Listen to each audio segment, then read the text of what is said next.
It's the greatest wildlife spectacle on Earth. Jean Duplessis follows the wildebeest migration through the Serengeti.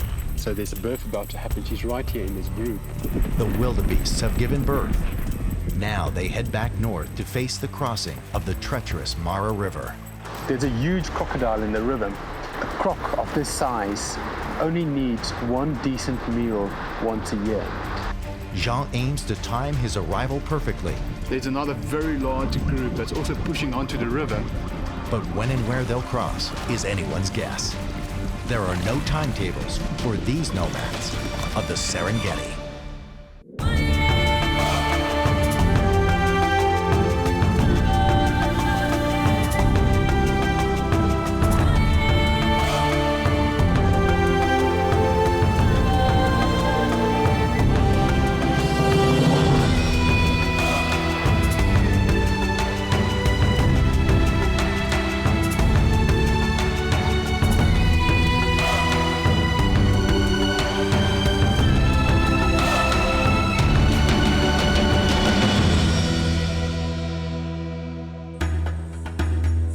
The Serengeti is one of the oldest intact ecosystems on Earth.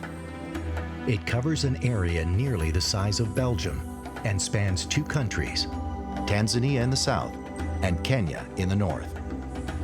The ecosystem has evolved over millions of years. Every living thing here, from the tiniest insect to the largest creature, plays a very specific part in keeping it balanced. The most important driver of this system is the wildebeest migration. And the mechanism that triggers them to move is the weather. Sometime around October, thunderclouds build on the horizon and the rains begin to move south, signaling the start of one of the greatest mass movements of animals on the planet. It begins with the actions of a single animal. Then, driven by an ancient instinct, the rest of the herd follows. It's a dangerous journey where predators wait along the route and prey on the passing herds. And then there's the treacherous crossing of the Mara River, where wildebeest will die in the thousands. Wildlife expert and safari guide Jean Duplessis has been tracking the herds. The wildebeest have completed the first trek of their year-long journey.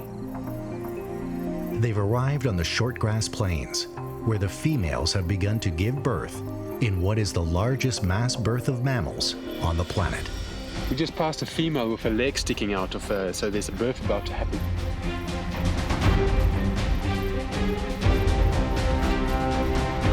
Yeah, she found a flat patch and she's just kind of circling around.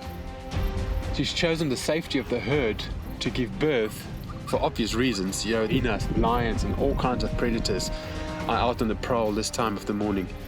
And they are keeping a watchful eye out for something just like this.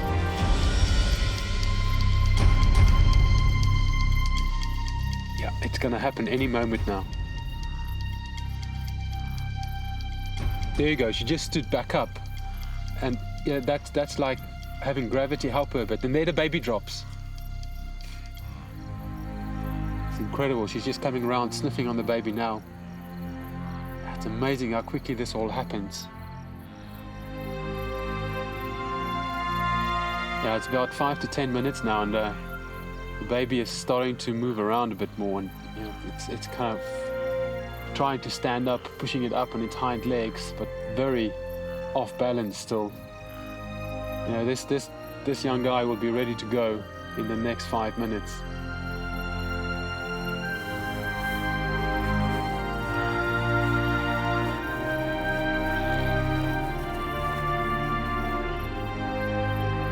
There you go, a new generation starting all over. In a few months' time, this baby would even be strong enough to start up the migration up north, and by July, August, even cross the Mara River. It's incredible to think that that little thing just born there, so helpless, in 6 months' time will be crossing huge rivers full of crocodiles that's like 12, 13 feet long. You know, and besides that, of course, They also have to travel 400 kilometers to get there through hyena and lion infested savanna. Less than 10 minutes after it's born, the baby is on its feet. This is where the baby will imprint on its mother. They will get to know one another's scent and call. This is just the start of the wildebeest's mass births. 200,000 calves will be born over the coming weeks. It's an extremely smart adaptive strategy.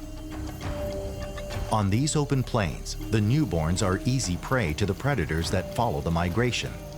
So by flooding the market with so many newborns at once, tilts the odds in the wildebeest's favor. Some will be taken, but many more will survive. There are huge challenges ahead for the newborn wildebeests. In 2 months' time, the calves will be ready to join their mothers on the return trip up north. But this first 24 hours is crucial for its survival.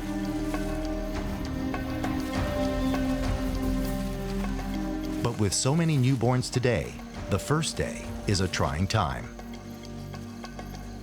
This is a little waterhole outside of camp, and this is some of the only standing water in the area. And these animals found it, and yeah, great delight. A bit of disturbance. For many of these young wildebeest that was born this morning or last night, this would be the first time that they are drinking.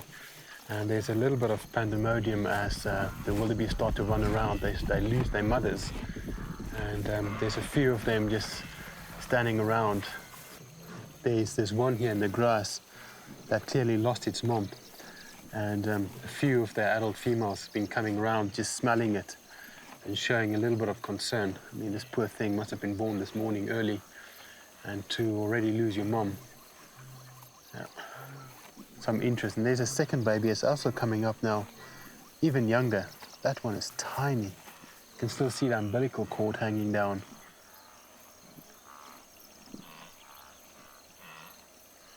You can see there's a few mothers coming up smelling some of these lost babies, and they would immediately push them away once they realize that that's not their calf. With wildebeest, it's very much like bats or flamingos, where every calf have a particular frequency that the mother zones in on, and it's not uncommon for babies to get lost, but they generally find each other.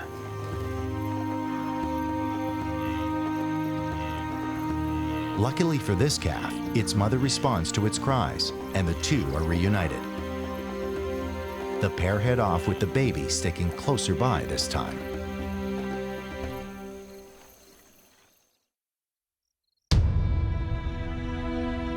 Wildlife expert and safari guide Jean Duplessis is in the central Serengeti following the year-long wildebeest migration. It's February, the midway point on the migration route. Jean is on the short grass plains in the south, observing the mass births. The wildebeest females all give birth at the same time. Hundreds of thousands of calves are born in a 2 to 3 week period. For a species constantly on the move, this is an excellent survival strategy.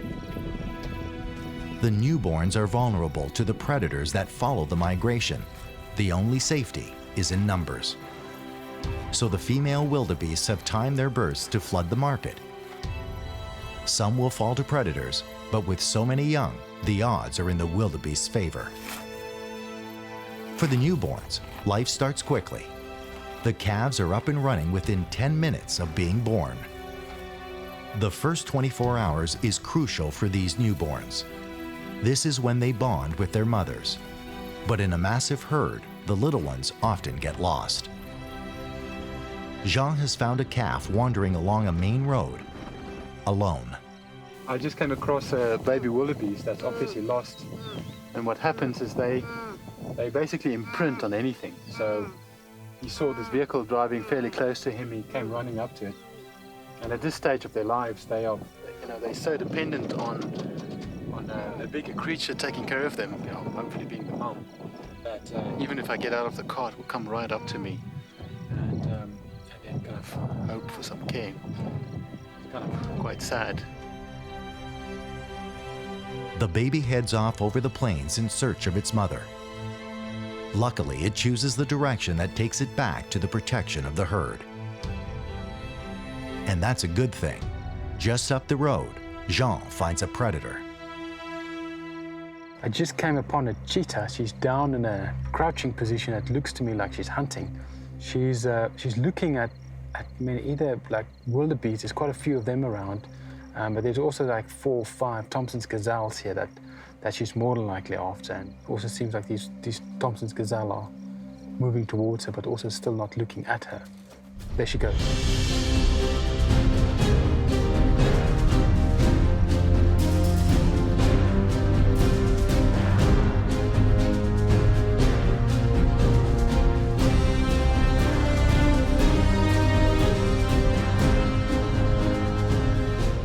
I think she couldn't make up her mind which one to go after, and it's so important for cheetahs to focus on one gazelle and just stick behind that. And it seemed like she was going between the 2 different groups, and she didn't get lucky on this one.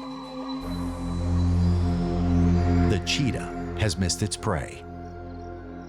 It's too hot now for another attempt, so it retreats and will look for any shade it can find. She's now walking back to her cubs, which seems to be the only shade in the area. It's actually a safari vehicle that's parked behind us. It was also witnessing this, and the cubs are lying under the vehicle, and she's on her way there as well. There's no lunch for them, but the cubs seem fine with that. Now they have more time to play. So the mum just came to this vehicle to join her cubs. This is the only shade around, and they need to improvise, and they are really having a good time lying under the vehicle. There's 3 cubs here, and extremely playful, and obviously enjoying the new tires that's in this vehicle and giving it a good chew. These guys are going to be stuck here for a while. I'm trying to make sure that none of these cubs come and lie down under our car, because the moment they get under your car, you ain't going anywhere. And these cheetahs are pretty much down for the rest of the day, so I hope these guys have lunch with them. Or maybe there will be lunch. Check, it's going.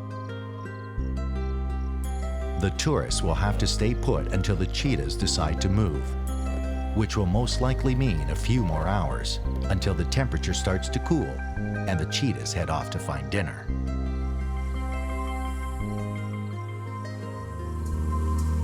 The wildebeest herds will spend the next few months in the short grass plains, feeding on the rich grasses and nurturing their young.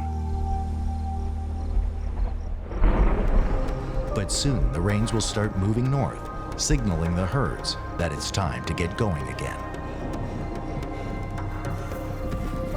The wildebeest migration is not just a defining piece of life on the Serengeti.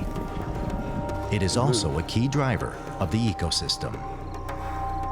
Over the course of the year, the millions of wildebeest drastically affect the landscape. The animals graze on the grasses like a giant team of lawnmowers, allowing new shoots to grow and keeping the plains healthy. With millions of wildebeests, there's a lot of waste. Some of that dung fertilizes the grass, which in turn helps it to grow for the next time the animals pass. But there is so much dung that nature has developed other solutions to make sure the plains are not overwhelmed. On the Serengeti, an army of its smallest residents go to work. We just came upon this great dung beetle making a dung ball out of some zebra droppings. It's incredible to actually watch the whole thing happen from the beginning, where this beetle has almost cut out this ball and then selecting this really good pieces of dung to complete the ball. And it's using these spade-like legs to pat it down and make it round. What it's going to do now is we'll start to roll it, and the idea about the rolling is to now cover it in soil, making a really solid casing that will eventually protect the egg and then later on the larvae that's going to be inside this wet pile of dung. Ah, there we go, quite amazing. Look at that. This thing is like 10 times the size of this dung beetle. And it's moving it. It's not only going to move it, it's going to push it quite a considerable distance. And the idea about the distance pushing is now to cover this wet mud with this soil. Insect life is crucial to the ecosystem and true to the Serengeti's epic nature. Even the small creatures do things in big ways. Scattered throughout Africa are impressive structures built of mud and clay. These are termite mounds. Their architects, although tiny, have a huge role to play. With 2.5 million mammals in the migration, one would think that nothing can really outcompete them when it comes to the amount of grass that's consumed. But the true champions are, in fact, these little guys. Within a termite mound, there's no sexes. Theoretically, they are all sterile females, but they are categorized in classes. And what I see here are lots of different individuals doing different functions. There's some bringing up the mud, building the mound, and there's others that will be collecting dead plant materials.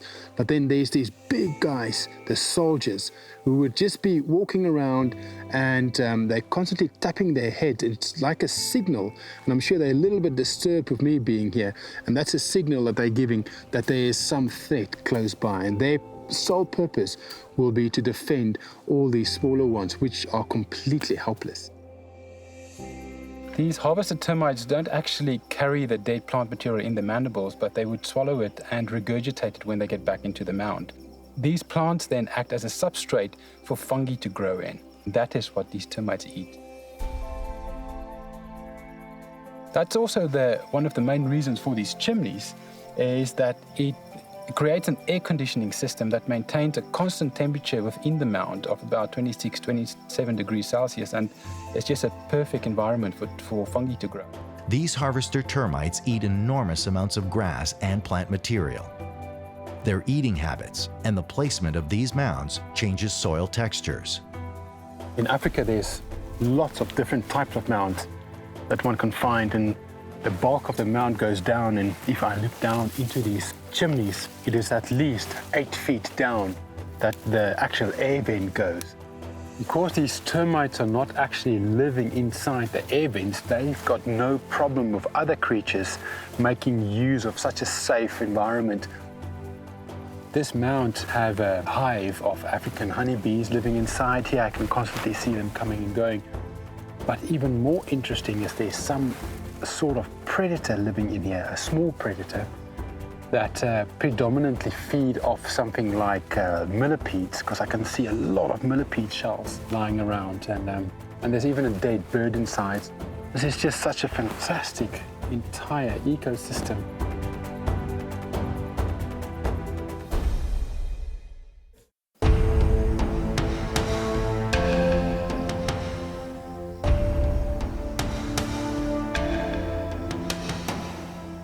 The shortgrass plains in the south of the Serengeti are beginning to dry out. The rains are moving north. As always, the wildebeest's instinct compels them to follow. Instinct tells them the rains will lead them to better grazing land. The babies have survived their first 3 months and are getting stronger. They need to, because in just 2 months' time, they will face the greatest challenge of their lives: their first crossing of the crocodile-infested Mara River.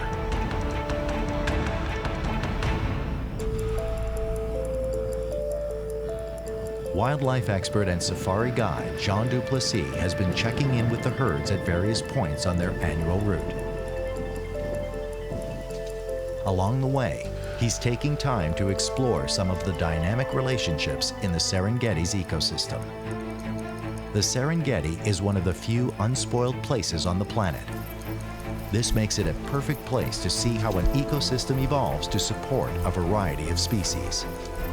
Everything from a blade of grass to the predators and the giants of Africa all play their roles, and they're all interconnected. Remove one, and the whole ecosystem can be thrown out of balance. The savanna elephant is a large animal, and its impact on this ecosystem is equally large. Elephants are bulk feeders and eat a lot of foliage. So their role in this symbiotic system is to maintain the savanna and woodlands by reducing tree density and keeping the forest from overrunning the grass plains.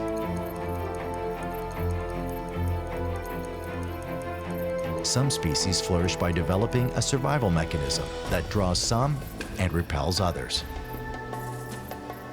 Trees develop nutritious leaves or tasty fruit to encourage animals to eat. The animals then move on and deposit seeds from the trees in a new location, in a fresh pile of fertilizer. But too much of a good thing can be bad for the trees, so they have also evolved ways of keeping browsers like elephant and giraffe from eating too much. This is an Acacia tortilis, and this is one of the most common trees in the Serengeti. And what's interesting is that it's also one of the most nutritious leaves, and probably the tree of choice for something like a giraffe. In the rest of the world, there's over 800 different species of acacia. Most of the acacia species have not got thorns, and they completely evolved in Africa as a form of protection against these massive browsers. But still, the giraffe managed to find a way to get past these thorns with a prehensile tongue that can really go in between these thorns and completely strip off these little leaves. And giraffes are highly efficient, so they are obviously getting what they need to live out on these sometimes very barren plains. Another interesting thing about these acacias are that they've got these tiny, tiny little leaves. And the main reason is to allow maximum sun to reach the leaf, but to avoid it losing too much moisture, making it possible for this tree to survive in such dry and arid environments. Even something as routine as one species having a bath can have benefits for another species in an ecosystem that's evolved in an interconnected way. This is central Serengeti, where there's water all year round, and we just came upon a nice breeding group of elephants that came down for their morning drink. And there's huge excitement between some of the adolescents as they go down into the river and having a good old swim and a nice wash. In a balanced ecosystem, even something as routine as a bath can have benefits for a number of species. As the elephants splash and play, they widen the wallow, which means it can hold more water. It also creates more access so other animals can come to drink. There's one elephant here that's having a good old scratch. This is a good way of getting rid of ticks, you know, with the kind of mud. It's a little bit of like a body paint that scratches off all the ticks. He's coming out now. It's really important for elephants to get to water on a fairly regular basis. Their skins are about double the size as it seems, and it's all kind of wrinkled up. And by rolling around in mud and water like this, a lot of water gets trapped in these folds, and that will actually keep them cool when they're out on the plains that are extremely hot during the middle of the day. Got a nice female. But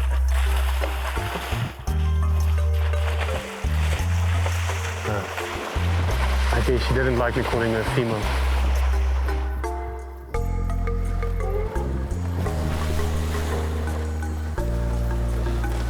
They had the most incredible wash and play and rub, you know, it's like a massive spa that they found here. This would be a very popular little water hole in such hot, dry climates as right now.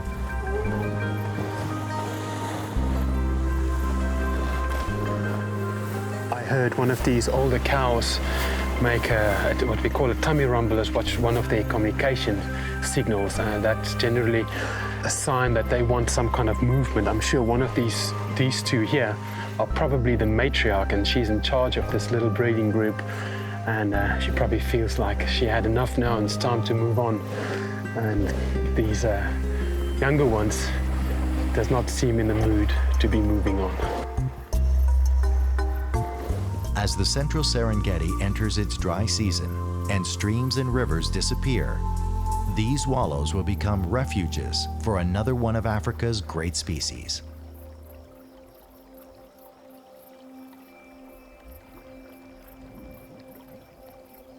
Behind me is the Tarangire River, and this is one of many seasonal rivers in the Serengeti. The catchment area for this river is coming off the short grass plains, and it only feeds into this river during the rain season. Right here is a little bit of a dammed area where obviously hippos are having a great time, and it's quite a popular tourist stop where one can have easy access to such great herds of hippos.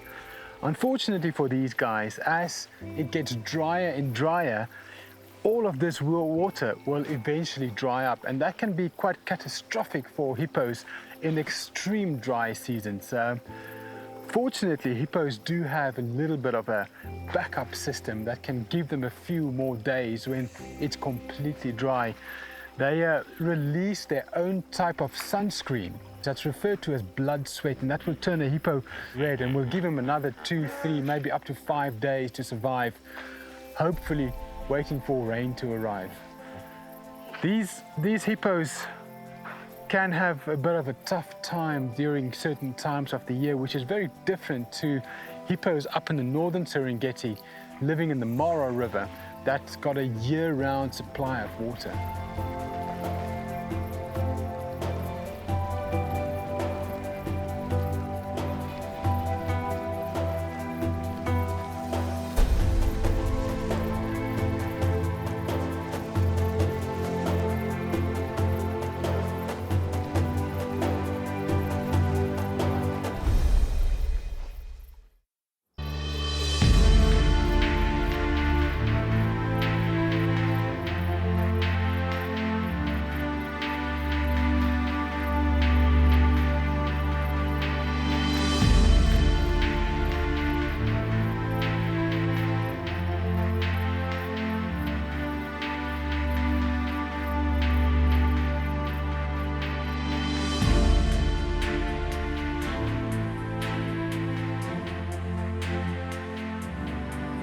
It's July in the Serengeti, and the wildebeests have begun their migration back up north towards Kenya.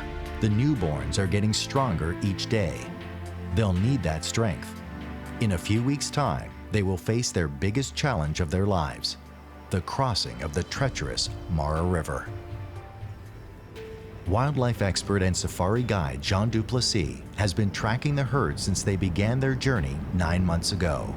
So the migration is heading north at the moment. It seems like it's split up into 2 groups, one group going west and another group going east. Now the problem is that the group going east is heading into the Serengeti wilderness zone that's inaccessible to us, and the group heading west are heading into private game reserves where we also cannot go into. So our only hope is to reconnect with this group as they are heading the northern Serengeti and maybe get together again and form one of these huge mega herds. For Jean, the good news is that the wildebeest will be moving very fast, and for good reason. They're moving through the woodlands, and the wildebeest feel vulnerable here. Lions and other predators have lots of cover, which gives them a great advantage when it comes to hunting wildebeest. The central part of the Serengeti is entering its dry season. As the rains move north, the rivers and streams begin to recede, leaving only small pockets of water. This affects different species in different ways. These small pools of water become gathering places for animals to drink and cool off. And that makes a perfect place for predators like lions to find their next meal. I just drove over the small bridge, and there's a male lion lying on the side of this river. This is the kind of the beginning of the Grumeti River, and they've killed a zebra, and they've eaten quite a bit. They are really thick. It seems like he's going to pull us back to the shade. What probably happened here is these zebras came down to drink, and these males ambushed them. It looks like fairly young males. You know, their manes are not completely full yet. So it's quite hard for these males to make a kill. So this is a perfect place for these males to be lying up, waiting for these zebras to come down and drink. And that's more than likely what happened. And he's trying to kind of pull this back into the shade now, but it's so hot, and he needs to decide where he's going to preserve his energy. There's actually a big croc in the river as well that's eyeing up that carcass. That lion is giving a roar, and you also see this crocodile opening his mouth and probably hissing back at the lion. It's quite amazing seeing something like this. Crocodiles have evolved to live in water, where they are fast and agile hunters. They're not really designed to attack on land. When the rivers dry up, the crocs lose most of their predatory advantage, and they have to become scavengers if they want to eat. Nothing of this animal will go to waste. There is always another species that will line up to take over when another is done.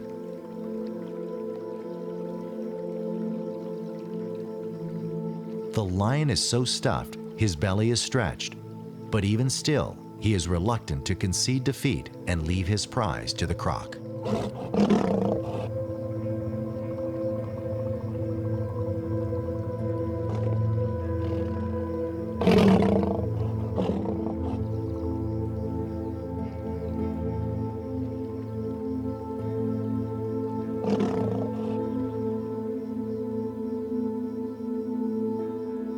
The lion retreats.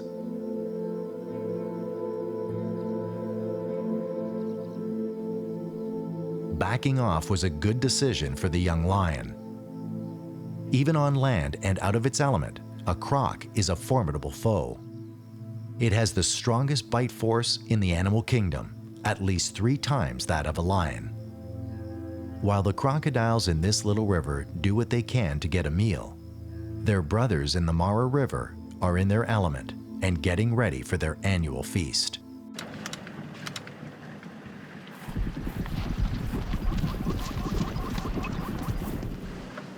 This is the Mara River, and this is the last major obstacle that these newborns will have to contend with. But not only do they need to cross this river and potentially choose a bad crossing place and die in the thousands, they also need to navigate themselves around monster crocodiles that's lying here waiting for an entire year for this very crossing.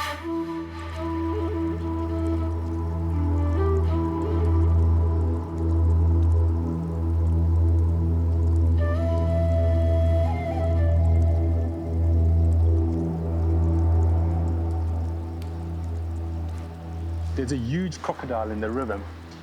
What's extremely interesting about crocodiles in general are that they are cold-blooded, so they don't need to eat food on a daily basis to keep their body temperatures warm.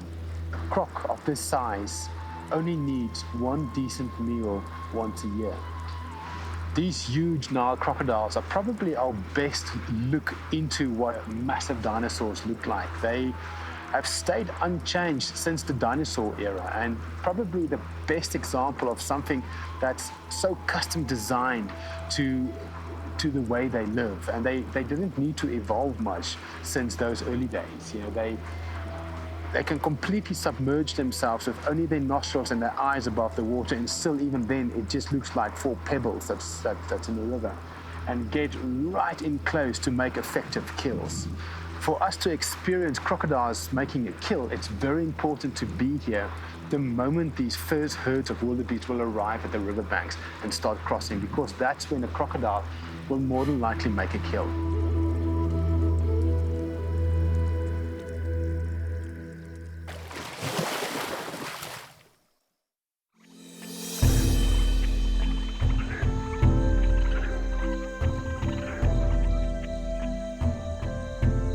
It's now August, and soon the wildebeest herds will be back at the Mara River. This is where Jean started to track the herd almost a year ago. The journey has covered 10 months, and it is almost at an end. The Mara River is the lifeblood of the northern Serengeti ecosystem.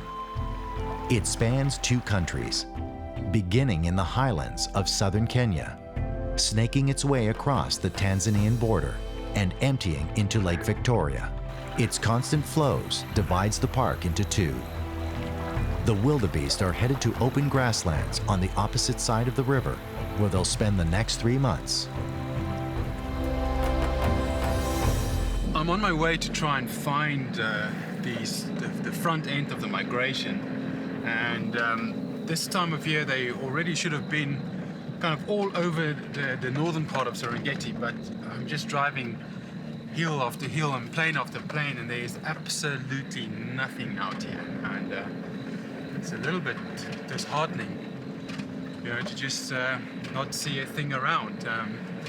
An entire industry is dependent upon the migration that was supposed to be here already about a month ago, and for some reason it seems that they have flanked to the north and a little bit to the west of this very crucial northern Serengeti, or called Kokatenda area. As the week progresses, there is still no sign of the wildebeest. Jean has no choice but to wait them out. The herds were last seen heading out of the Serengeti National Park into private land where even wildlife experts like Jean are not allowed. Where and when the wildebeest will re-enter the park is anyone's guess. The reason for the delay is the lack of rain. The wildebeest herds follow the rain, but no rain means the grasses, which should be lush and green, are still dry and brown. Soon, storm clouds begin to build on the horizon, fueled by moisture from nearby Lake Victoria. Little by little, they grow into massive thunderclouds until they burst in a torrent of rain.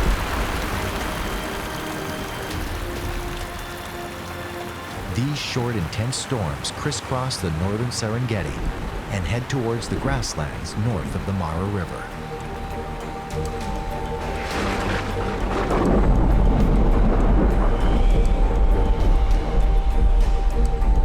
It only takes a few days of rain to give life to the land, and before long, the area is green with new grass. All that's left now is for the wildebeest to come.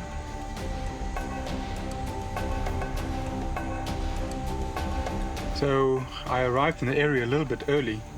The migration is yet to arrive, but there were some big thunder showers last night, and that generally will pull in the herds.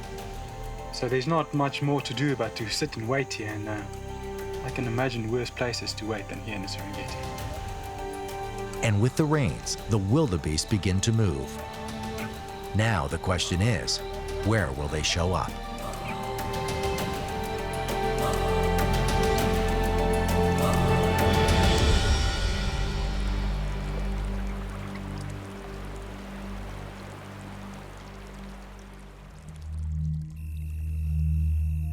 The next morning, Jean gets out at first light in search of the advancing herds he knows will be coming.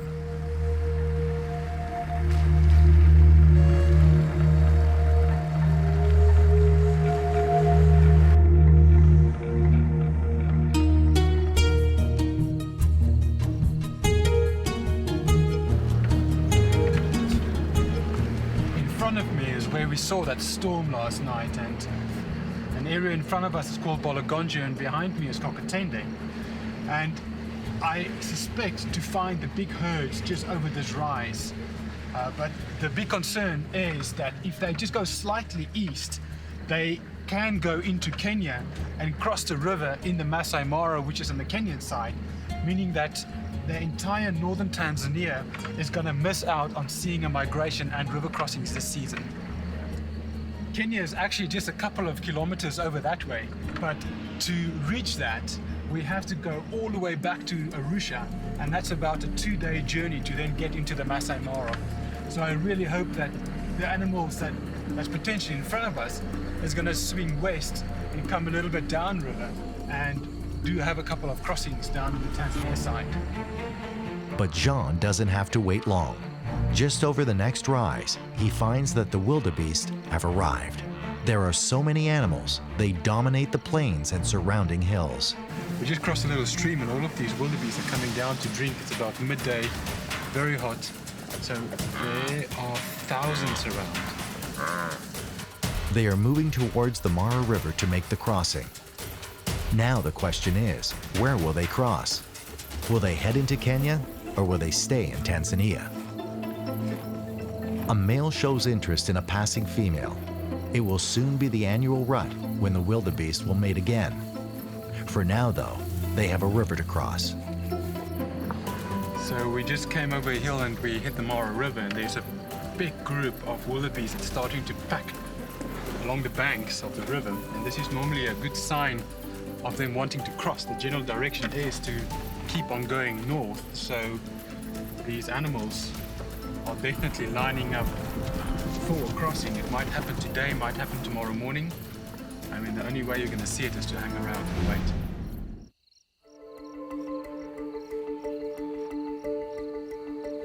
The wildebeest migration is one of the greatest spectacles in the animal kingdom. They spend their lives almost constantly on the move, in a circle that takes them around the Serengeti. It's August, and they are heading back north. One obstacle remains: the crossing of the crocodile-infested Manyara River.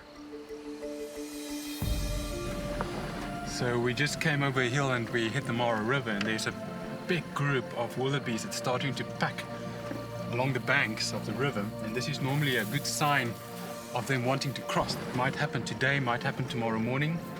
I mean, the only way you're going to see it is to hang around and wait. Jean will keep following the herds. It was 6 months ago that the young wildebeest were born. This river crossing is a major event for adult wildebeests who have done this before. But this is the first time that the little ones have ever seen or experienced this river. Evolution has timed the birth so that the newborns have had enough time to develop their strength and coordination before they encounter the river. Yeah, this group in front of me is probably about 2,000 to 3,000 and counting, but off to the north there's another group of a couple of thousand. It seems like they would see these guys running and they're on their way here, but then down to the south there's another very large group that's also pushing onto the river. So I think I'm in the best position now to kind of scout all the areas, and we'll see where it starts to happen and then make a choice from there. Jean has timed his arrival perfectly. The second column of wildebeest advancing up the western side has now broken out of the wilderness zone and into Kagatende. They are heading straight towards him. It is shaping up to be a mega crossing.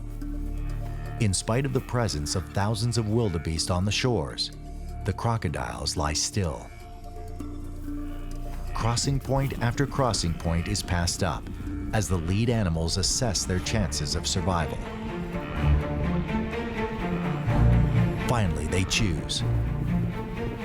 And a single animal descends, unleashing a waterfall of wildebeest behind.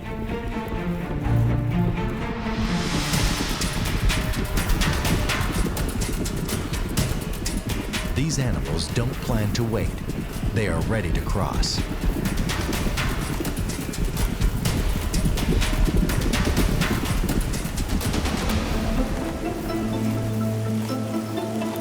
The first wildebeest jumps, followed by its yearling.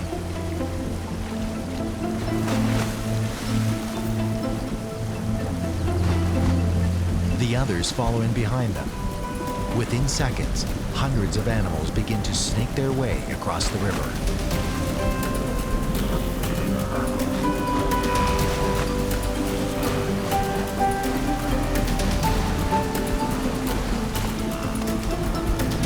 The crocs are drawn to the commotion. So these wildebeest have been crossing the whole morning, and there's 2 or 3 huge crocodiles that's making their way in the line of wildebeest crossing.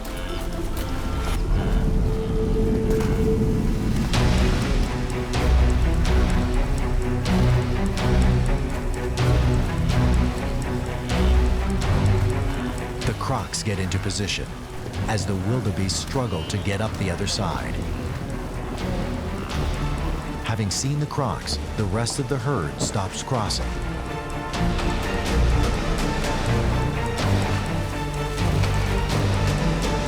Two crocs take aim on a yearling, but luckily the animal finds ground below the water and is able to outmaneuver them.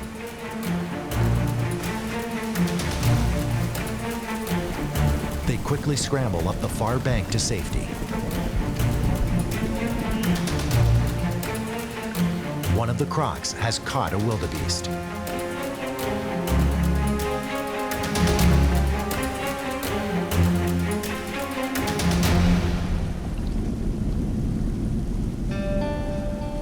towards the end of the crossing, there was this enormous croc that got hold of a yearling that was struggling to get up the rocks, and it pulled it down, and then the second crocodile came in and literally just took the entire head of this wildebeest in his mouth, and all of them submerged, and that's the last we ever saw of all of them.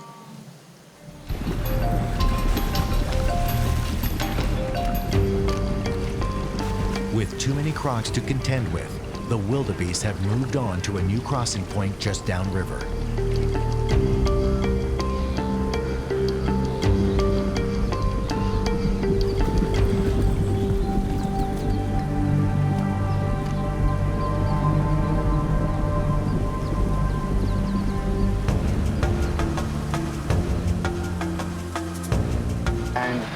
We've been sitting here now for probably the last 20 minutes. A constant stream of animals just streaming through the river. And I would estimate about now 10,000 animals at least have crossed in front of us.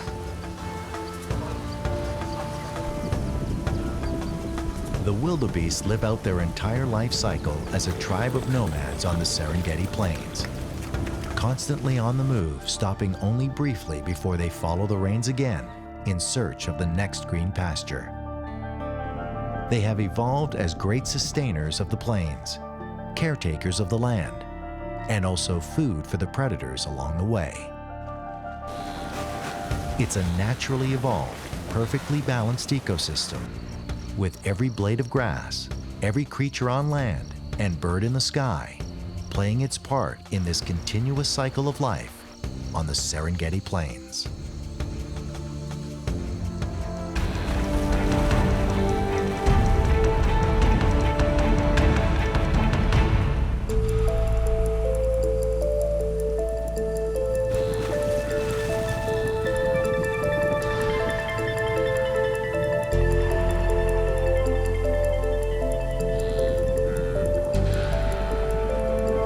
So this is it. This migration of wildebeest and zebra are one of the last remaining mega migrations of the planet. And what makes this so successful is the fact that the Serengeti has been kept intact for so many years. The wildebeest crossed over into Kenya, and this is the completion of that circle, where they would eventually, in a couple of months, start to be pulled down back into central Serengeti because of thunder showers that start up that way.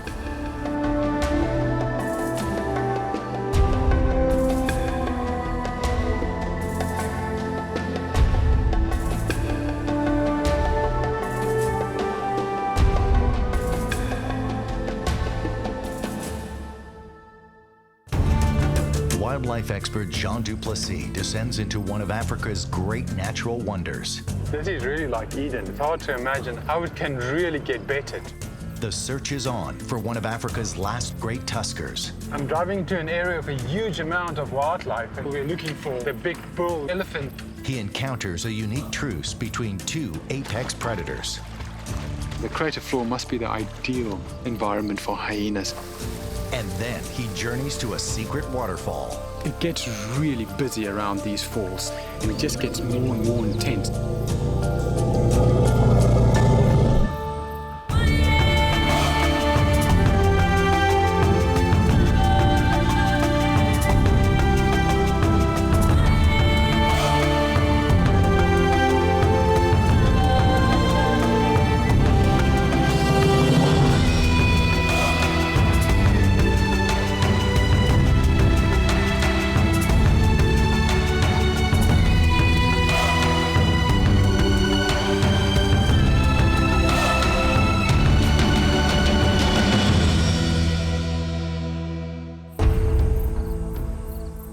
A spectacular wildlife ecosystem is not something that happens by chance. It develops over time, where everything in it evolves together, influenced by the weather and shaped by the geography of the land. When these two elements work in harmony, the results can be spectacular. One of the best examples of this is in northern Tanzania. It has been called one of the greatest natural wonders on Earth. This is Ngorongoro. The Ngorongoro Highlands is a series of extinct volcanoes that once stood as high as Mount Kilimanjaro. A cataclysmic eruption 2 million years ago caused it to collapse, creating a massive crater 20 kilometers across and 600 meters deep that today is home to the highest concentration of mammals in the world. The volcano's outer slopes are covered by a thick montane forest that is home to a healthy population of elephants. Just by itself, Ngorongoro is spectacular, but it plays a far bigger role in the ecology of the area. To its north, Ngorongoro's major eruption buried the surrounding area in a thick layer of ash, creating the Serengeti Plains. The Ngorongoro's highlands act like a barrier, trapping the seasonal rains and turning what would otherwise be a dry and dusty plain into a lush green ecosystem that supports an incredible diversity of wildlife. But where it gives so generously to its north, it denies on the south. This is the Great Rift Valley. It's a massive scar caused by tectonic forces that are splitting Africa in two. It's home to many different animal species, including a healthy population of elephants. But in the dry season, the elephants all make their way inland to Lake Manyara and Tarangire National Parks. Both are in Ngorongoro's rain shadow. Although the area does not get abundant rain, the Ngorongoro Highlands offer the southern land's water that trickles down from the mountains. That bit of water is a lifeline that sustains a small but rich and diverse ecosystem. Wildlife expert and safari guide John Duplessis is at Lake Manyara National Park. The water coming down these waterfalls behind me is a result of rain that falls up in the Ngorongoro Crater highlands and then siphons through the ground and ends up in these streams that all rush out into Manyara. This is the point where this Enderbush River will disappear into the sand and continue down to the lake as an underground river. It's interesting to see here where the water disappears into the sand that it's like a minefield of elephant droppings. This clearly is the most favorable place for elephants to come and have a morning and a late afternoon drink. And the whole time during the day, we'll have different herds coming through. At the moment, we are in a bit of an in-between season where there's quite a bit of water coming down the falls, but as we're progressing into the dry season, the point where the water disappears will become closer and closer to the base of the waterfalls, up until where we get into the middle of September, October, where it's extremely dry, and the only thing we will have would be a tiny trickle of water coming down the rocks and a tiny puddle at the base of the waterfalls.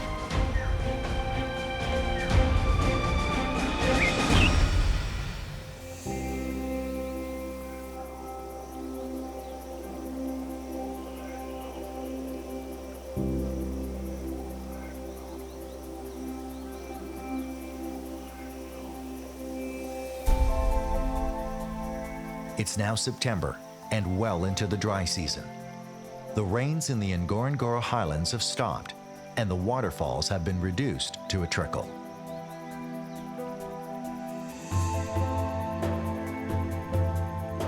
Lake Manyara is beginning to dry up. Those falls become very important to wildlife in the park. This is more than likely a small group that came in here early evening to drink. There's lots of signs of tracks all over the place, which tells me that different groups of elephants came in here during the evening.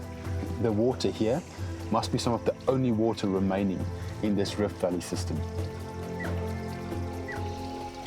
It gets really busy around these falls towards sunset, and where you have herds from all across this area meeting here. And elephants don't generally do well with such a large congregation of different family groups. There's a lot of tension and stress, and it just gets more and more intense as the season gets dry. it can create quite a stressful situation for elephants. It's very loud, very sensory.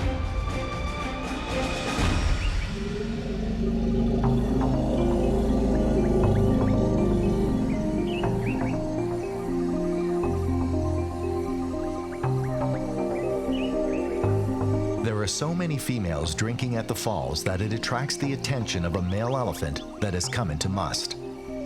And that adds another dynamic to an already tense situation.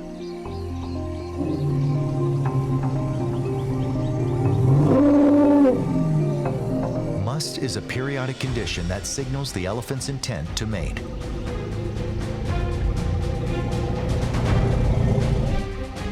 Elephant males only go into must every 10 or 12 years.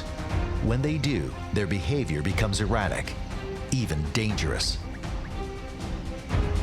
Their testosterone level can be as high as 60 times normal levels. Even the most placid male becomes territorial and aggressive.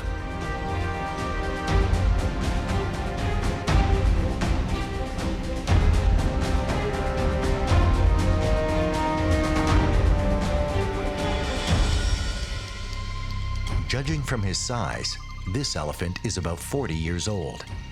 He's big enough to do more than a bit of damage if he's provoked. In elephants, the must phase doesn't make him more attractive to females. In fact, because of the aggression, the mom and baby decide to leave. It's just too dangerous to hang around. After a bit of showboating, he realizes the females are only interested in a drink, so he heads downriver in search of another group.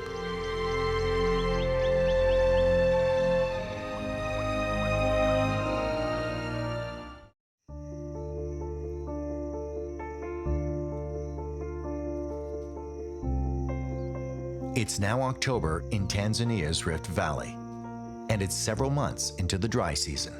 Wildlife expert and safari guide Jean Duplessis has moved on to Tarangire National Park. Several months without rain has caused many of the park's rivers to dry up. This is life in the rain shadow of the Ngorongoro highlands. No rain will fall now for months, and the wildlife that lives in the area all pull in closer to the base of the highlands, where the few lakes and rivers are fed by water that trickles down from above. This river is the lifeline of Tarangire National Park, and especially now during the dry season when the surrounding areas are extremely dry, it's like a magnet pulling in all sorts of animals and especially herds of elephants into the river. And what will generally happen would be in the early mornings, a family group like this would move into the river and have a drink, only to start to move out about now into the higher lying areas where there's more shade and cover, and then come back again late afternoon for another drink. Elephants have an extremely well-developed sense of smell. They can smell sources of water that are several miles away, and also water that is running below ground. Although there might be a little bit of surface water on the river right now, for most of the year, this river actually flows subterraneously. Elephants have evolved this great way to allow constant access to the water by digging big holes. I'm going to just do a little dig here to see how deep the water actually is. And the deeper you go, you eventually start to access water. This time of year, an elephant does not need to work hard at all, but as the season dries out, they will have to dig bigger and bigger holes.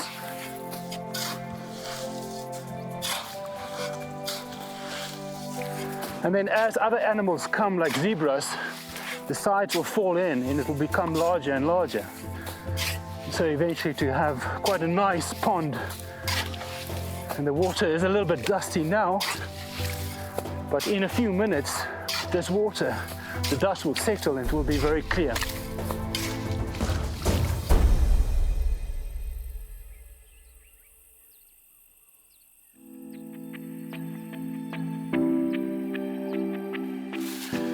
This is the Baobab tree, which is such an iconic feature on these dry African landscapes. And it's a tree that creates a lot of debate between scientists. Obviously, looking so enormous, it must clearly be very old. Some scientists believe that it's not that old, where it can only about 800 years of age, a big tree like this, where some others believe it's over 3,000 years old. The challenge with baobabs are that they haven't got any growth rings.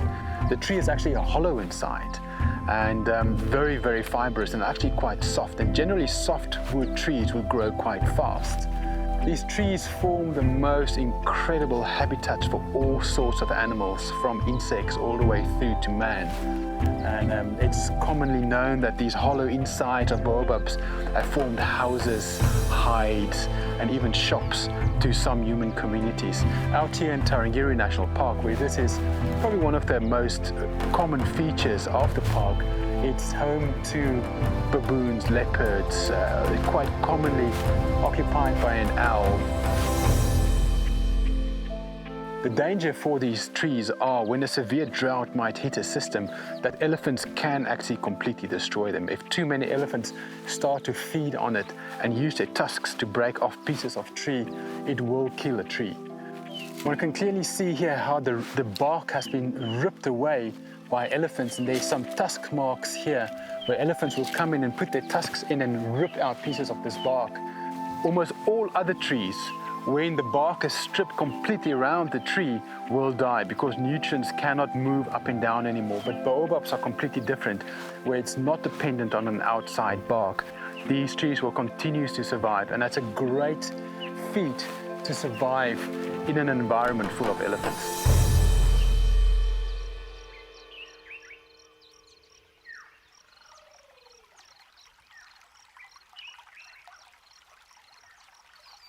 Tarangire's main river flows from the highlands, snaking its way through the park, ending in a series of swamps. I'm coming up onto Silali Swamps, which is one of the largest wetland systems in this greater Tarangire ecosystem, and the last refuge for family groups of elephants during these extreme dry seasons. And as I'm driving up on it, I can see various groups all scattered through the swamp, and as the system dries out, those numbers of elephants will just increase. Jean's trips to the swamp come to a full halt when he sees an irresistible baby elephant.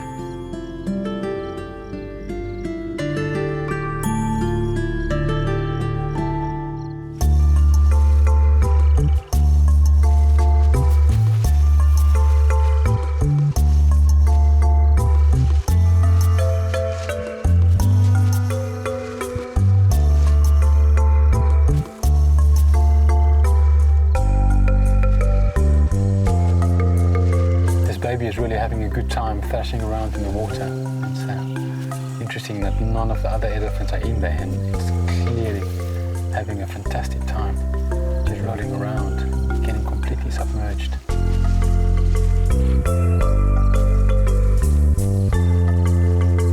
It's a really young baby, younger than a year, and it's just having an absolute ball.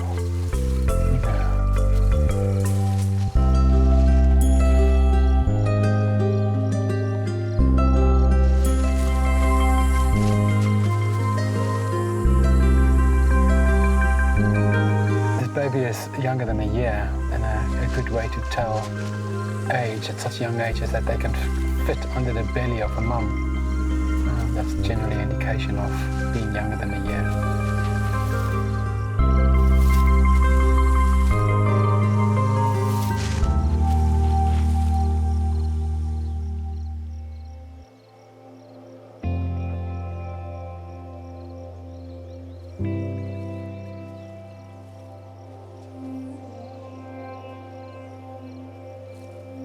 This is really amazing all around me, where there's herds of elephants everywhere, little family groups here. There's a group of 50 right around me, and then all the way through the swamp, there's tiny family groups just making the swamp full of elephants. And the younger ones are much more to the shoreline, where it's not so deep. But all the way into the center of the swamp, one can see big males standing, and the only thing we can see of them are the ears flapping. And it's really the perfect place for an elephant to be right now. It's a lot to eat and a lot to drink, and it's very safe. One thing about Tanzania, it's just fantastic, is that you've got these endless corridors of especially animals like elephants that can move fairly undisturbed from areas as far as Ngorongoro Crater, coming through those montane forests into Lake Manyara, and then can follow a corridor around Lake Manyara all the way into Tarangire. So, in fact, the old bull could have really been born thousands of kilometers from here, and slowly through his lifetime made his way across and through these different corridors to end up in a place like this. Looking at this swamp with 50 elephants here, another group on the far side, and basically all the way running north, just filled with elephants, it's hard to imagine how elephants can be endangered. But the success of a species is really determined by the availability of an habitat during the dry season. Of course, there's a lot of areas for these elephants to go to when it's wet, but it's the protection of these areas that can give them or can guarantee them survival during the dry seasons that is very important to look after. And it's these microcosms such as Salali swamps, the crater floor, Serengeti plains, where elephants have a safe haven to go to when conditions get too harsh outside of parks. And harsh can mean many things. You know, in this case it's dry, no water, but as human populations expand and it becomes harder for elephants to find that safe refuge, this will be where it is into the future.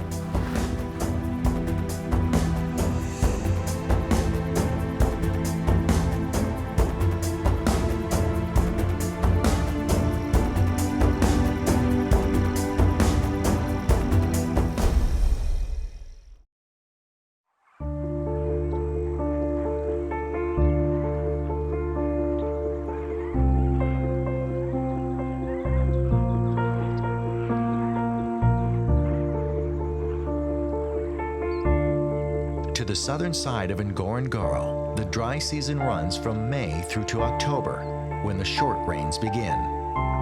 The name doesn't refer to the amount of rain, but rather the season. The short rain season lasts only for a few months, and it very quickly brings an end to the dry season. All of last night I could hear loud thunder on top of the escarpment, which clearly indicates massive amount of rain. And this river have a huge catchment area. This morning there was a tiny little trickle coming down the rocks, but now it is steadily increasing to becoming huge currents, and I expect this afternoon these rocks will be covered by water coming down off the highlands.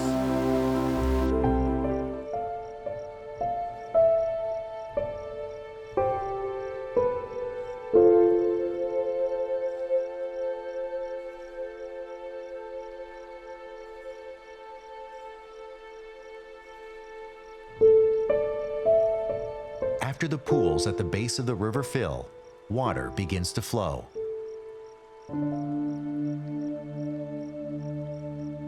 At first as a trickle in the sand.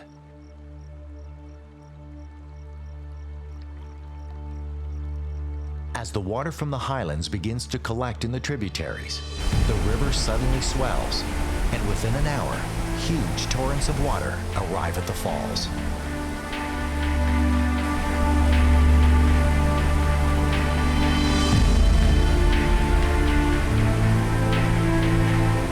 Before long, a group of elephants emerges from the forest. They have smelled the water. They know the river is flowing.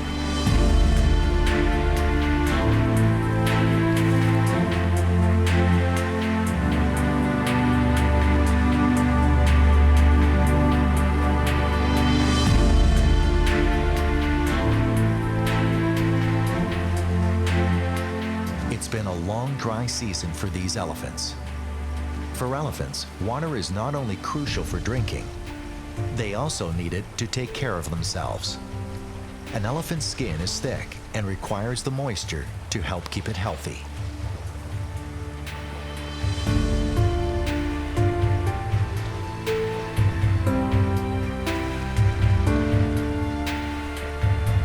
I'm sitting in our Manyara camp, and this large group of elephants came down to drink at the river. And literally minutes before they arrived, this river flooded. And a river that had no water in this morning suddenly was full bank to bank. And it was quite interesting seeing the obvious joy in them to be going into the water and enjoying a late afternoon drink.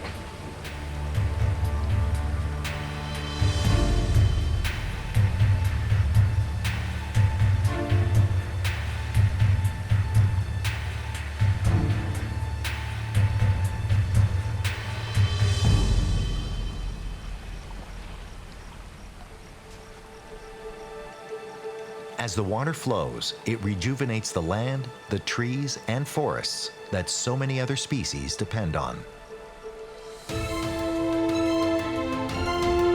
This Endofbush River is by far the largest river flowing into Lake Manyara.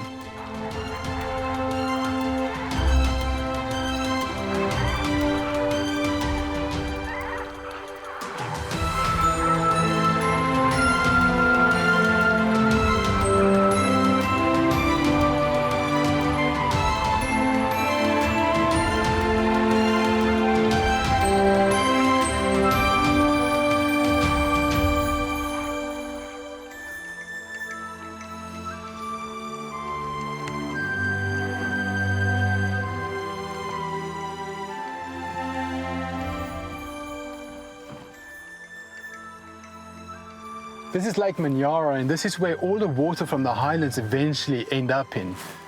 This is a really old lake, estimated about 3 million years old, and it used to be at least 5 times the size of what it is today. There's no outlet out of Manyara, making it very, very alkaline, very soda, the perfect environment for blue-green algae to live in, which becomes the food of these lesser flamingos. Every night, a female with an egg that's nesting in Lake Natron, that's about 100 kilometers north from here, will fly back there to feed her chicks. But in the morning, they will fly back here to come and feed. The species' prime source of food is blue-green algae that only grows in very alkaline lakes. Flamingos have filaments that hang from their beaks, and as they go along the water, the filaments filter out bacteria. The bacteria is what gives flamingos their distinct coloration. Right now, the flamingos are quite far off into the lake, so I'm going to try and take a canoe and get a bit closer to them. However, this lake is very shallow, and I might have to push the canoe quite a bit before it will float.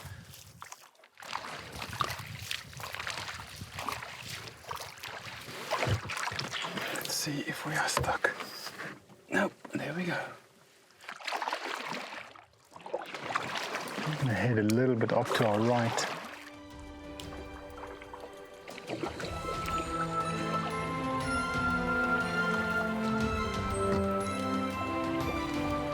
Getting a little bit closer to these flamingos now. You can see that they've been sitting here in the middle of the lake for the whole day, so their wings are stiff. And they're definitely seeing me, and they're starting to spread their wings out and getting it ready to fly if they have to. But it's interesting for me that they are all in a band here. Maybe there's a soil change where you will find more blue-green algae. So we're just slowly drifting in. They are looking at us into the sun, so we might be able to get slightly closer than what we would being on the other side. They're getting a little bit nervous with us coming closer. The sub-Saharan breed of the flamingos are the lesser flamingos. The name refers to their size. They're the smallest of the breed, but even still have an impressive wingspan of 90 to 105 centimeters.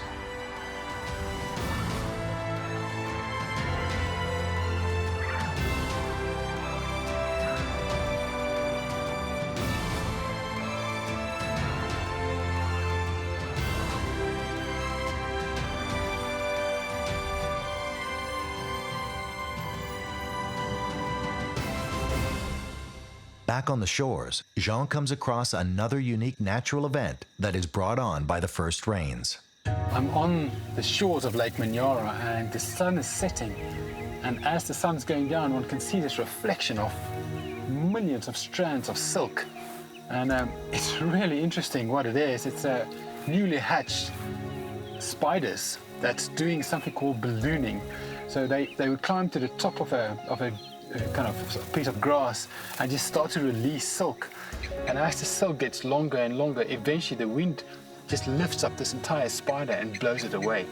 And this is how spiders get distributed all across the world. And a spider like this might end up in a thermal, taking it 50,000 feet into the sky and blowing it to the other side of the planet. It's absolutely everywhere, and it's astonishing that one never sees these spiders, but all around us are millions. There's one right here. And tiny spiders that are making their little bodies into like a ball and just kind of cruising through the sky.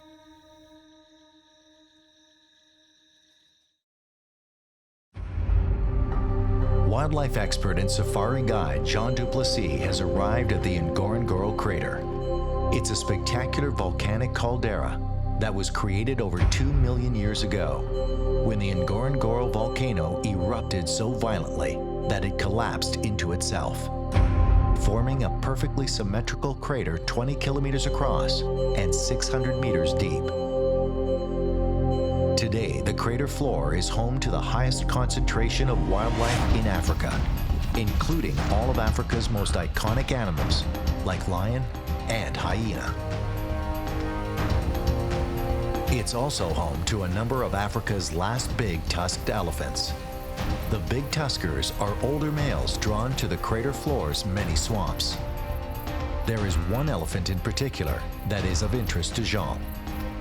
The word is that an old male with magnificent tusks has not been seen in a while, and there are concerns that he might have died. This caldera is such an amazing natural environment, and especially for old bull elephants, this is like a final retreat where they come and live their last days. And there's one particular bull that I would love to see. He's got the most amazing ivory, about 100 pounds a side, and it's a very rare sight these days to see these big bulls, and especially big bulls with big ivory. There's been talk about the last remaining large tusker dying in the crater, but recently someone said there's still one left, so I'm off on a mission today and try and find him. Africa's tusker numbers have been decimated by sport hunters who have targeted them specifically for trophies, and by poachers who kill elephants to supply the illegal ivory trade. I'm driving to an area with a huge amount of wildlife, and there's scattered bulls of elephants in between the wildebeest and zebras, and we're going a bit closer now to see if the big bull we're looking for might be in between them.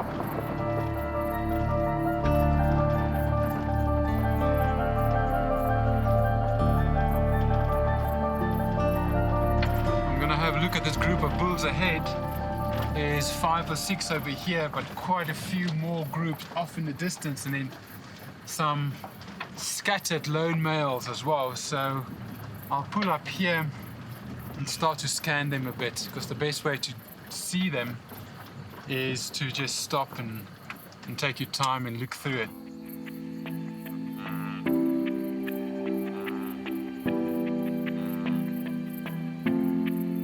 There's a lot of bulls down here with some seriously large ivory, but it's not the one we're looking for. That elephant we're after have ivory that's almost touching the ground, and he's struggling to walk. He needs to keep his head up. It's extremely rare to see elephants like that, and he likes to hang out in swamps. So we're gonna have to continue and look a bit more. However, these ones have impressive ivory as well. The Ngorongoro Crater gives us a glimpse into what parts of wild Africa must have looked like 100 years ago or more. It has largely remained cut off and secluded from human advancement, that has decimated wildlife across much of the continent. Jean is heading to an area where small rivers feed several swamps. It's a place he knows he's guaranteed to find old bulls.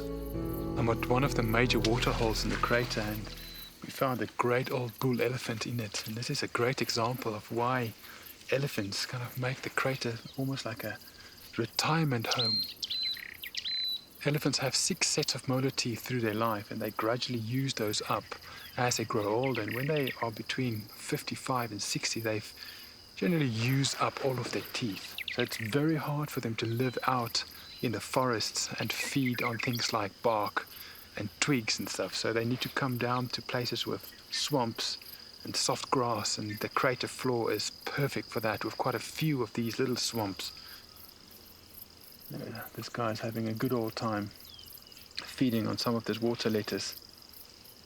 It's sad though that this is where elephants start to decline. Feeding on greenery like this does not sustain these huge bodies, so elephants slowly decline from here.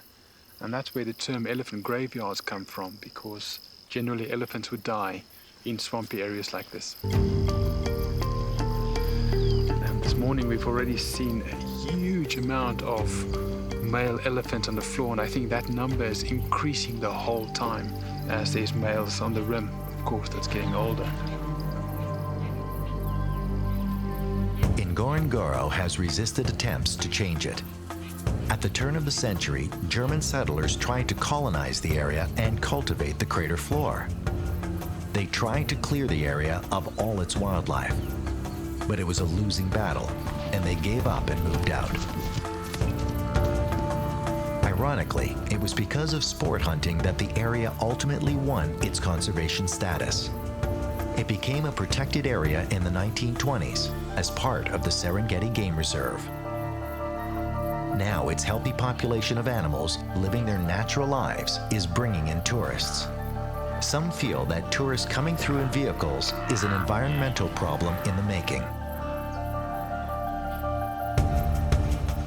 And who said the crater is overrun and spoiled? The only thing that is overrun with is animals. Here in this plain in front of me must be 30,000 animals of 15 different species. Quite an incredible sight. There's very few places in the world where one can witness something like this. Night is starting to fall. Aside from the park rangers, no one is allowed on the crater floor. So Jean will make his way back up to spend the night at La Mola Camp on the crater rim.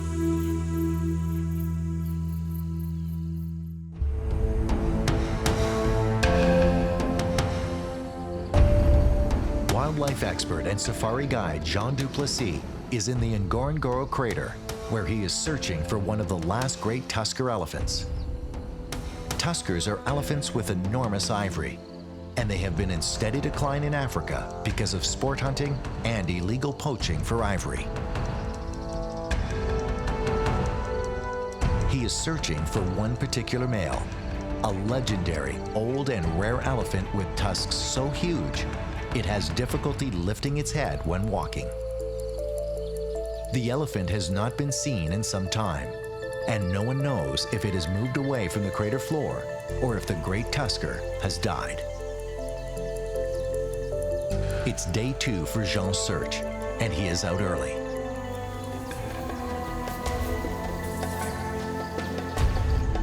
Ngorongoro has a high population of elephants, but they are usually found in the montane forests above. There's a breeding herd of elephants on the crater floor, and this is extremely unique. In 20 years of working and being on the crater floor, I've never seen females and calves right here on the bottom of the floor, sometimes on the edges of the forests. But to see them on the floor is almost unheard of. They are very nervous. They are running from side to side, and any vehicle starting up and any new noise obviously scares them and they change direction. It's not an uncommon thing to see elephants on open plains like in the Serengeti, but that would be a matriarch that knows the area. She's been there many times, and her confidence trickles down to the rest of the herd, making them all feel confident. This is completely the opposite, where they are all nervous. They all have their trunks up the whole time, smelling, trying to take in new scents. This matriarch has never been here. This is going to be a tough day for them, and I hope they eventually find their way to the west of the crater where there's a nice forest with fever trees. So at the moment they're still out on the plains. They've calmed down a little bit, and I think they're also really tired. Jean will keep an eye on this group. Hopefully, they will find their way out. Jean decides to move to higher ground, where he has a better vantage point and can scout for the tusker. On his way, he comes across a pride of lions. Like most animals in the crater, there is unique behavior here among predators. An average lion pride's home range in the Serengeti is about 200 square kilometers, but that's not possible here in the confined area of the Ngorongoro. There have been as many as 6 prides at one time within the crater's 260 square kilometers. And by the look of these two, they will add to those numbers. It seems like there's 2 mating pairs in this pride of lions, and it's interesting looking at this pride here. I am not seeing any cubs. So it is possible that a takeover happened here fairly recently. Basically, when males take over a pride of females, they would do something that's quite rare in the animal kingdom. It's called infanticide. It's killing all the cubs that does not belong to them. And by doing that, they ensure that they will mate with these females and raise their own litter. The females that would have lost their cubs will then go into estrus all at the same time, about 3 months after the takeover. So the males will mate with them. So generally, all the cubs inside a pride will be the same age. Unlike the Serengeti, where lion territories and territorial males change often, shaking up the gene pool, the crater population has remained static, which has led to problems at times. Inbreeding has weakened the genetics of the population. Lions have an interesting hierarchy. The females do a lot of the hunting and raise the cubs. Once the cubs are born, it's the male's job to keep the prides intact by defending against roaming or nomadic males. If the dominant males lose or are killed, the nomadic males take over the pride and kill all of the cubs. So Mother Nature has come up with a unique solution. Quite hard for females to conceive. Reason being is that so many males might come through and try and mate with them. Sometimes this pride of males will be with another pride of females that they are dominant over. And if a female hears an estrus and there's a nomadic male that comes through, he can get quite aggressive and they will actually mate with him, but they will not fall pregnant. So when the actual dominant males mate with them, they need to do that and mate about every 20 minutes for 5 days. It's estimated that there's about 1,500 copulations for every cub that reach 1 year old. The number of predators an area can support is directly related to the amount of available prey. Unlike the Serengeti, where much of the prey species migrate through a predator's territory for a short period, in the crater, the populations are resident and fluctuate very little. That makes for a more stable food source. Because of the high number of animals, the crater floor can support a large variety of carnivores. There's a really nice pack of hyenas over there. And the crater floor must be the ideal environment for hyenas, and certainly one of the most productive hyena environments in Africa. It's actually a misconception that hyenas are these massive scavengers, where here on the crater floor they would hunt at least 70% of their food themselves. Strange enough, lions will scavenge quite a bit, and quite often one would find lions chasing hyenas off kills that they've made. And the way these hyenas will hunt would be by basically running something tired. They've got such amazing stamina. It's that construction of tall front limbs and short back ones. They've got a very economic gait, and they can go for hours.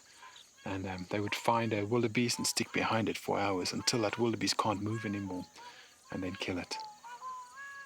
Looking at the number of hyenas versus lions we've seen over the last couple of days, it's kind of clear to me that the hyenas is winning this race right now.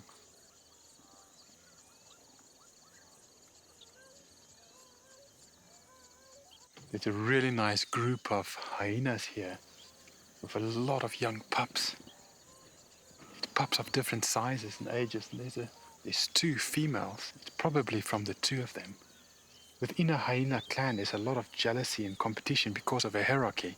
The pups of the dominant female or the alpha female will always be under attack by lower ranking hyenas and their pups.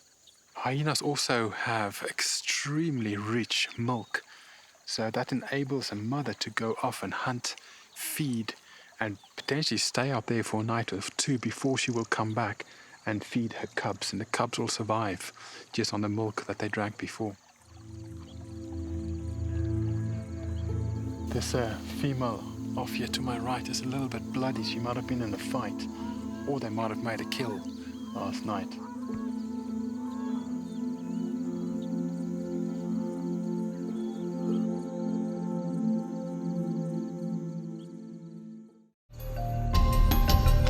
Wildlife expert and safari guide Jean Duplessis is in the spectacular Ngorongoro Crater. He's searching for an old tusker elephant that some fear may have died. He's an important animal, one of the last few remaining big tusked elephants that remain in Africa. While Jean has been looking for the elephant, he has come across 2 of the most prominent predators on the crater floor. As Jean is watching the hyena, several of the animals with blood on their fur head off into the distance. This can only mean one thing: the hyena are feeding on a kill. This is one of the coolest sightings I've seen in many years. It seems like what happened was these 2 male lions must have chased a buffalo. They didn't quite kill it, and it went for refuge in the water and died there.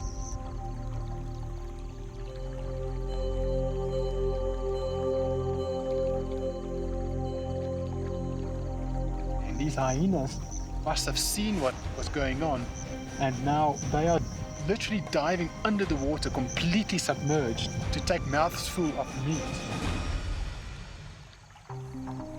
These 2 male lions are just lying on the edge, basically looking at their food, going for the hyenas. Lions and hyenas. Normally, the 2 species battle over food and often steals each other's kills. But Jean finds the 2 species showing some unusual tolerance for one another.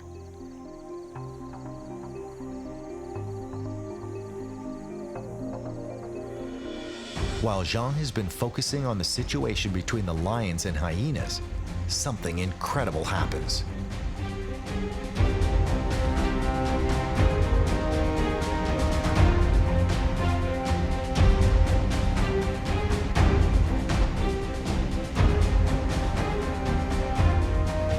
Elephant we've been looking for the last couple of days just walked right through the scene.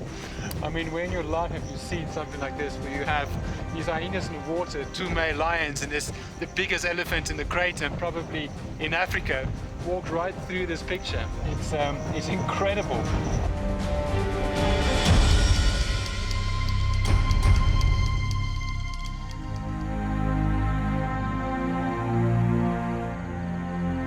Most amazing tusks. This must be one of the largest elephants remaining in Africa, and especially the size of his tusks. They are well over 120 pounds each and perfect symmetry. It's very, very rare to see an elephant like this, and there must really only be a handful left in Africa. And this is one of the last of a kind. The gene of big tuskers are getting less and less, and it's going to be many years before elephants like this are out in the wild again. The crater is just such a perfect environment and place for these old males to survive and get old. All around the edge of the rim are observation points where rangers are looking into the crater and making sure that no poaching happens. And it's kind of been like this since the early 1900s, and poaching has been really, really under control here on the crater floor, allowing huge elephants like this to become old and massive like this. This old elephant may be the last of a dying species, For decades, elephants with large tusks have been killed for their ivory. Scientists believe that with the big tusk gene being eradicated, elephants are now being born with smaller and smaller tusks. And it's possible that one day we may see elephants with no tusks at all.